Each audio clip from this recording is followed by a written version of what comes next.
ಇನ್ನು ರಾಜ್ಯಕ್ಕೆ ಎದುರಾಯಿತು ಬಿಸಿ ಗಾಳಿಯ ಆತಂಕ.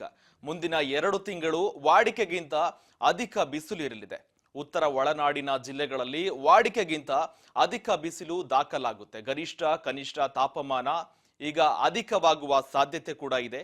ಗರಿಷ್ಠ ತಾಪಮಾನ 42 ಡಿಗ್ರಿ ಸೆಲ್ಸಿಯಸ್ನಿಂದ 45 ಡಿಗ್ರಿ ಸೆಲ್ಸಿಯಸ್ಗೆ ಏರಿಕೆಯಾಗುವ ಸಾಧ್ಯತೆ ಇದೆ.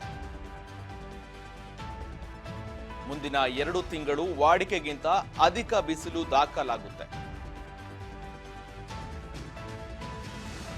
ಉತ್ತರ ಒಳನಾಡು ಜಿಲ್ಲೆಗಳಲ್ಲಿ ವಾಡಿಕೆಗಿಂತ ಅಧಿಕ ಬಿಸಿಲು ದಾಖಲಾಗುತ್ತೆ.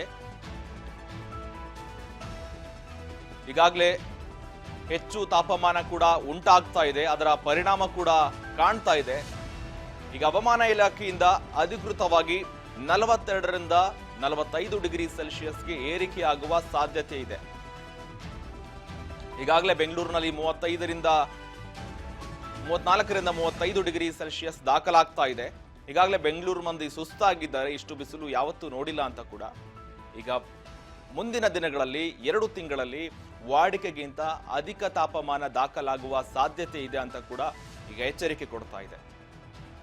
42 ಡಿಗ್ರಿ ಸೆಲ್ಸಿಯಸ್ನಿಂದ 45 ಡಿಗ್ರಿ ಸೆಲ್ಸಿಯಸ್ಗೆ ಏರಿಕೆಯಾಗುವ ಸಾಧ್ಯತೆ ಇದೆ.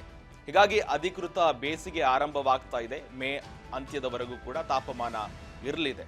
ಹೀಗಾದ್ರೆ ಯಾವ್ಯಾವ ಜಿಲ್ಲೆಗಳಂತೆ ನೋಡೋದಾದ್ರೆ ಬೀದರ್ ಮತ್ತು ಕಲಬುರಗಿ, ರಾಯಚೂರು, ಯಾದಗಿರಿ ಮತ್ತು ವಿಜಯಪುರ, ಗದಗ, ಬೆಳಗಾವಿ, ಬಾಗಲಕೋಟೆಯಲ್ಲಿ ತಾಪಮಾನ ಏರಿಕೆ ಹೆಚ್ಚಾಗುತ್ತೆ.